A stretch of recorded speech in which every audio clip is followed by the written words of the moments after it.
sabay sila. Okay, one eye. Sino na? Okay. Since ilang years ka na sa music industry showbiz, like more than 20 years ago, nakapag-concert ka na sa Araneta and all that, may Diamond album ka na rin. May dream pa ba ang isang Disney na sa career mo? Yun nga, tinanong din niya nga sa akin kanina kung may goal or may dream.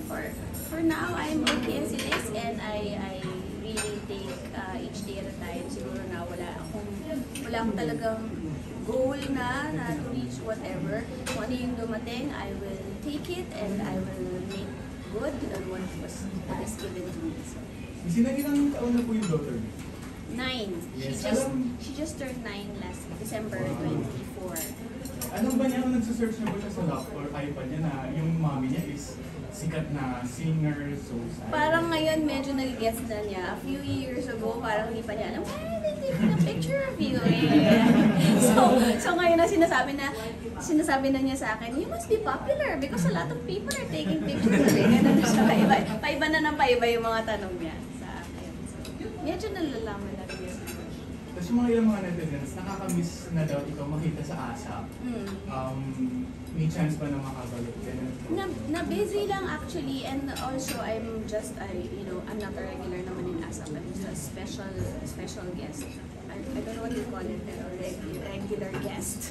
Ganun siguro. Pero na-busy lang, and siguro maybe sometimes. Pero when you're freelance, you can also guest in all outside? Yes, sa 7.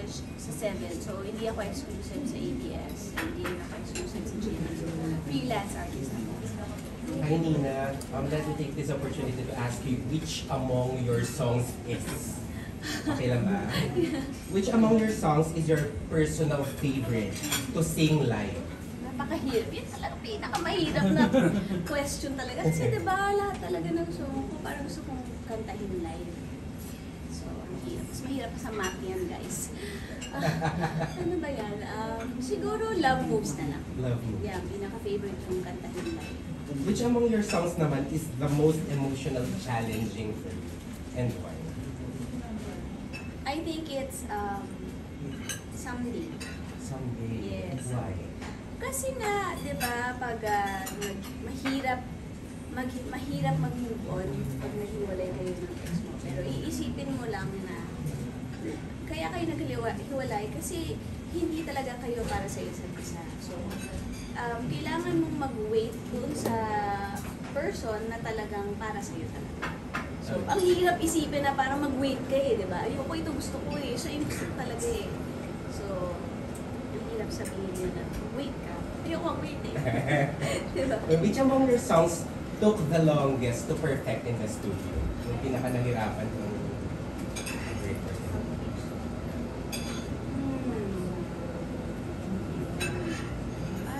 Mayabang ba? Kung sabihin ko wala. Hindi naman. If it's true, I mean, if it's a truth, right? Parang wala naman kasi inaaral ko yung mga songs ko bago ako nag-studio eh. So parang hindi ko wala naman. Sorry, wala. I love it. Last, which among your songs do you dream of remaking, reimagining, or remastered? Siguro, baka Through the Fire. Diba? Through the Fire. Siguro. Ano yung gusto mo pang flavor na idagdag? Siguro nandun pa rin yung niya, yung pagkabungangera niya. Pero may magka-acoustic ang dating. Ganun, diba? Parang medyo subtle. Hindi masyadong mabanda rin. Pero may bumangera. Ako one more. Yes, okay. Meron pa bang kaba pag nag-whistle? Always Isang naman, Nina? kahit hindi naman whistle, kahit any other song, may kaba pa rin naman, syempre. Kasi, feeling ko kasi pag hindi ako kinakabahan, hindi na ako nag-i-enjoy sa ginagawa ko. Gusto kong kabahan. Alam mo yun, every time, pupunta ako sa, lagi ko nung ginagawa, magbabargig ako, pero gusto ko every time, kinakabahan ako. Kasi it means, concerned ako dun sa show, kung anong nangyayari sa show, kung anong hindi outcome. And how were you able to take good care of your boys, given that you did, or you're doing a lot of gigs, diba? You're singing live, a lot of times, for most singers of your age, diba, or kahit nga ano pa eh, nag-iba na yung voice. nila. Kasi nga, parang bulong.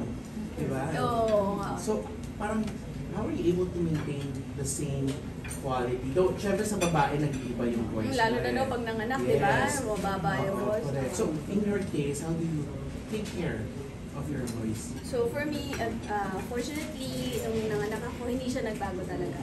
Which is yun yung fear ko. Nasabi na pag nanganak, mawawala yung voice, bababa. So fortunately, hindi naman. And siguro, iba-iba rin naman yung how you take care of your voice. But for me, I don't drink, I don't smoke, and kung hindi naman dapat pagpuyatan, hindi ako nagpuyat. And siguro, I just try to be happy kasi ang stress din nakaka-contribute din yan sa pagwala ng voice na parang minsan, bakit wala akong voice? Pero kasi, ano yan part yan ng system mo. Pag stress ka, ibig sabihin, sometimes wala akong boses and all. I try to live my life the way I want to. So, kumain ng kung ano mang pwede kainin, kain ako. But I don't eat pork and beef. Hindi ko alam kung makatulong yan. Pero I don't eat pork and beef. I just eat fish, chicken, and vegetables. And yun sa pinaka sa lahat talaga is to just be happy.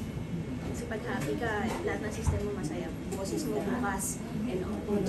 That's just me. Iba naman sa ibang tao. I'm so curious to know, kasi ako personally, feeling ko minsan ang ganda ng boses ko. And when I record it, nakikringe ako parang bakit pala.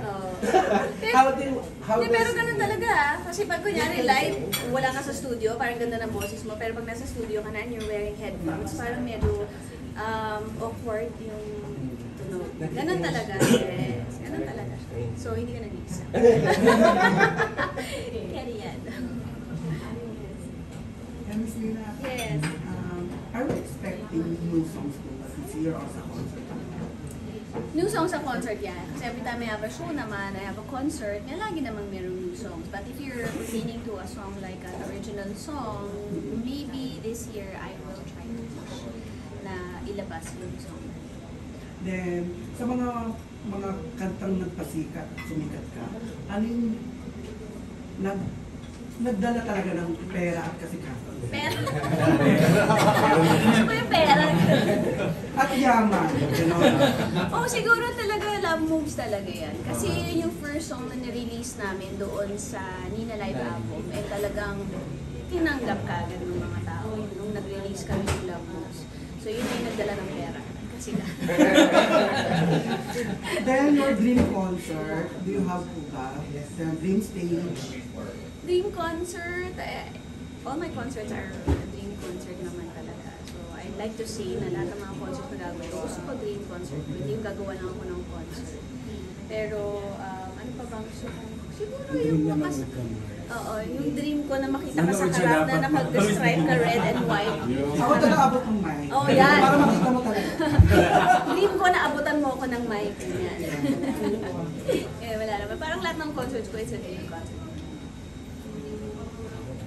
Kamusta yung collaboration niya yan? Yung collaboration with John Bratz, it's always a pleasure working with Direct John Bratz kasi nga sobrang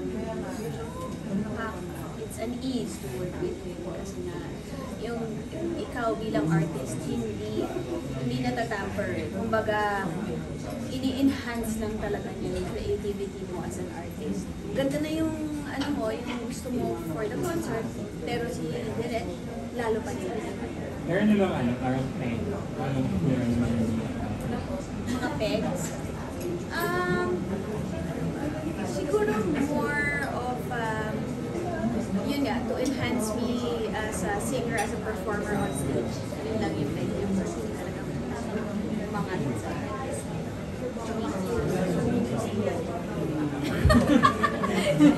brain freeze. Ayun, so,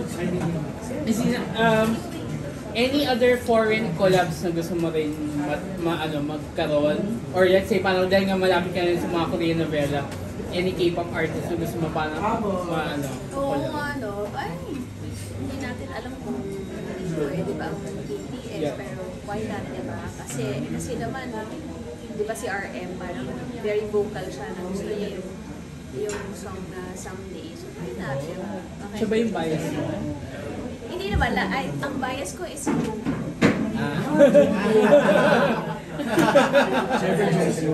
Jungkook, di ba?